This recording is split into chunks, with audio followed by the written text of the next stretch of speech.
Dans cette vidéo, on va voir ensemble comment créer de magnifiques graphiques pour tes applications Apple. Avant d'y aller, si tu ne me connais pas, moi c'est Clément Golden, développeur iOS et formateur dans le domaine. Si toi aussi tu veux créer des applications iOS, eh bien tu es au bon endroit, n'hésite pas à t'abonner à la chaîne pour plein de contenu sur le sujet et laisse un like, au passage ça fait plaisir, ça aide beaucoup. Allez on y va juste après la petite intro. Du coup aujourd'hui on va regarder cette vidéo qui s'appelle Hello Swift Charts qui est sortie lors de la WWDC 2022, la conférence des développeurs. Ça va nous permettre ici de voir les fondamentaux des graphiques sur les appareils de l'écosystème Apple. Allez c'est parti, on commence la vidéo. On peut voir ici que ce framework a été utilisé pour l'application bourse de Apple ainsi que pour l'application santé pour afficher les différentes datas et aussi sur l'application météo. Et donc là il nous montre différents graphiques qu'on pourra réaliser avec ce framework. Donc on voit qu'on peut créer différents designs très différents les uns des autres. Et notamment personnellement j'ai utilisé ce framework il y a quelques jours pour ajouter des graphiques à l'intérieur d'une application que j'ai créée pour moi-même qui permet de pratiquer la corde à sauter. C'est d'ailleurs ce qui m'a donné envie de créer cette vidéo aujourd'hui et d'en parler avec vous pour vous partager tout ça. Et si toi aussi tu as envie de créer des applications iOS, eh bien n'hésite pas à t'inscrire sur mon école en ligne Appcademy, c'est gratuit, tu as accès à plein de leçons, donc n'hésite pas à y aller pour construire des solides fondations dans le domaine. Premier lien en description. Du coup pour la démo, ils vont nous montrer la création d'une application avec des graphiques pour suivre les ventes d'un food truck, traquer les ventes de différents produits. Donc voici le premier graphique qu'ils ont ajouté. Donc plus une barre est grande horizontalement, plus il y a eu de ventes sur un certain produit. Et donc maintenant ils nous montrent comment ils ont fait ça avec le code. Déjà premièrement il suffit d'ajouter différents éléments à l'intérieur d'un chart. On a juste à écrire chart et donc après il va ajouter à l'intérieur ce qu'on appelle une marque. Et donc là c'est une marque de type bar, donc c'est un graphique en bâton, donc c'est pour ça qu'il ajoute des barres marques. On va voir aussi qu'il y a différents types de marques, on va voir ça juste après. Donc il y a juste à écrire barre marque dans ce cas là, et donc dans cette barre marque il va préciser deux valeurs X et Y. Ici X ça va être le nom de la data, donc ça va être Catchapa, et Y ça va être le nombre de ventes. Et donc on peut voir directement le résultat dans la preview. On a le nom de la data ici en X, Catchapa, et en Y, on a le nombre de ventes. Ensuite, pour ajouter une deuxième barre, il suffit de réécrire barre marque, de préciser les valeurs X et Y de la même manière. Donc là, ça va être Ingera 850 ventes. Et donc là, on peut voir que maintenant qu'il y a deux barres dans la preview. Et c'est aussi simple que ça, on a juste à mettre une marque pour chacune des valeurs qu'on a envie d'afficher dans le graphique. Donc là, il a créé manuellement deux marques comme cela, mais on va pas écrire manuellement toutes nos données. On va les récupérer plutôt à partir d'une source de données. Donc c'est ce qu'il est en train de faire. Déjà, il est en train de créer une structure pancakes qui aura un nom et un nombre de ventes. Du coup, une fois ce type de pancakes créé, il va créer un set de données avec lesquelles il va pouvoir travailler pour afficher des choses dans la preview. Donc il a créé trois pancakes différents, Catchapa, Ingera, Crêpe, avec chacun son nombre de ventes. Il a mis tout ça dans un tableau qu'il a appelé Sales. Et du coup, de cette manière, au lieu de créer trois marques différentes manuellement, il va tout simplement passer en revue tous les éléments de ce tableau-là, un par un, pour afficher pour chacun d'entre eux une marque différente, avec un simple for each. Donc pour chaque vente, il va afficher une marque. On a trois éléments dans notre tableau, donc on va avoir trois marques différentes. Et voilà le résultat dans la preview. On a bien nos trois barres verticales. Ce qu'on peut aussi faire, c'est au lieu d'utiliser un for each, comme on l'a fait juste avant, on peut directement donner notre tableau dans Charts. On a juste à écrire Charts, entre parenthèses, notre tableau de données, et à l'intérieur mettre notre marque. On peut se passer du for each et directement donner nos données ici même, pour avoir un code encore plus propre. Donc là, on a créé notre tableau juste avec ces 6 lignes de code. Et encore, je compte les parenthèses. Là, il a mis XY sur deux lignes différentes, donc ça pourrait être encore plus court, ça pourrait se faire en 3 lignes de code. Donc c'est vraiment hyper simple de créer les tableaux avec ce framework, c'est vraiment super. Il ajoute des nouvelles valeurs à notre tableau, 3 nouvelles valeurs ici même, et donc ça va s'ajouter automatiquement, sans travail supplémentaire, pas besoin de modifier quoi que ce soit, ça modifie notre graphique. Il nous fait remarquer que les différents labels de nos données sont très proches les uns des autres, et donc si on a un petit peu plus de données, eh bien ça sera illisible, et donc il va décider de passer le graphique en horizontal. Et du coup pour cela, il suffit d'inverser X et Y. Et voilà le résultat, on a un graphique maintenant horizontal.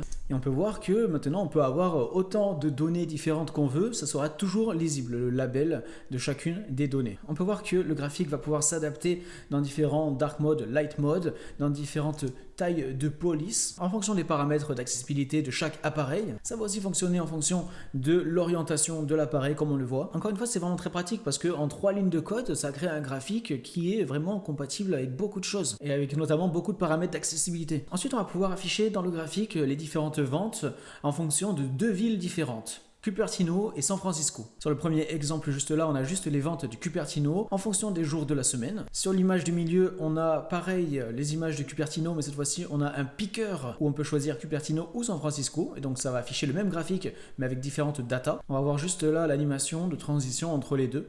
très sympathique. Ou sinon on peut afficher les deux villes dans un seul et même graphique avec ce type de graphique en ligne. En bleu on a Cupertino, en vert on a San Francisco. On peut voir qu'on a des petits ronds pour Cupertino et des petits carrés pour San Francisco. On va voir comment faire tout ça juste après. Et donc pour afficher toutes ces données, il a créé un nouveau type de données, Sales Summary. Je vais passer rapidement sur les détails pour pas vous perdre. Et concrètement il a créé cette nouvelle donnée qui va pouvoir stocker une date et un nombre de ventes pour cette date. Et comme ça il peut créer un tableau pour stocker toutes les ventes qui ont été faites à Cupertino. On a ici une ligne par jour de la semaine. Donc là le lundi il a fait 54 ventes, le mardi 42, le mercredi 88, etc. Et donc il va pouvoir afficher ça dans un graphique. On voit qu'il a créé un graphique toujours de la même manière en écrivant chart. Il a directement passé la donnée Cupertino data. Et donc là il va juste falloir créer une marque de notre choix pour afficher les datas. Et donc là il a créé une barre marque. Donc on va avoir un tableau avec des bâtons. On va devoir préciser une valeur X et Y. Et donc voilà le résultat dans la preview. On a une barre pour chaque jour de la semaine. Donc là on a 7 barres parce qu'on a 7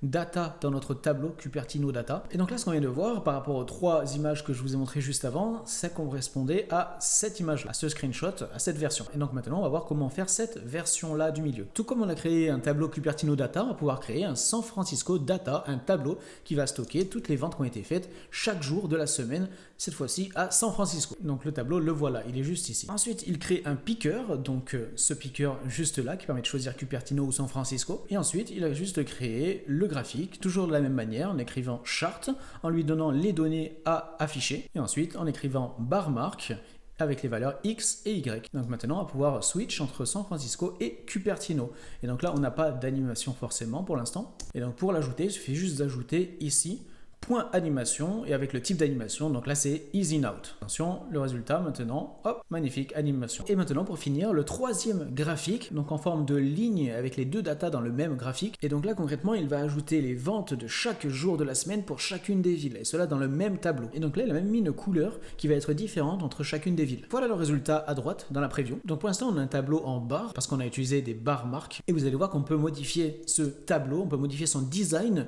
juste en changeant une petite ligne. Au lieu d'écrire bar marque ici, on va mettre un autre type de marque. Voici un point mark. Donc là, on a des points à la place des barres. Donc là, c'est pas forcément la meilleure représentation pour comprendre les choses sur ce graphique.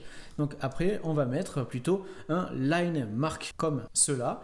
Et donc là, déjà, c'est beaucoup mieux. Et donc pour ajouter nos différents petits points pour chaque jour de la semaine, pour que ça soit un petit peu plus précis, on a juste ajouté le modifier symbole ici. Et on va avoir un symbole différent en fonction de chaque valeur. Et donc par défaut, ça met un petit rond pour Cupertino et un carré pour San Francisco. Donc voilà les différents types de marques qu'on a à notre disposition. On a les barres, comme on l'a vu, les points et les lignes. Et on va avoir différentes propriétés pour nos marques. On va avoir la position X, Y, la couleur, ainsi que le symbole. Donc on a vu tout ça précédemment. Dans cet exemple à droite, on a un tableau avec des marques en forme de barre et on utilise les propriétés X et Y. Ensuite, on utilise ici toujours les propriétés X et Y, mais cette fois-ci de type point. Ensuite ici, on utilise des marques de type ligne avec les positions X et Y pour l'instant. On peut ajouter à nos lignes des couleurs avec foreground style et on peut même ajouter des petits symboles. Donc ça, c'est pour ce qu'on a vu actuellement, mais on a encore plus de marques disponibles et encore plus de propriétés pour vraiment faire des graphiques ultra personnalisés. On a différents petits exemples à droite, ici même. En marque, on a aussi area, rule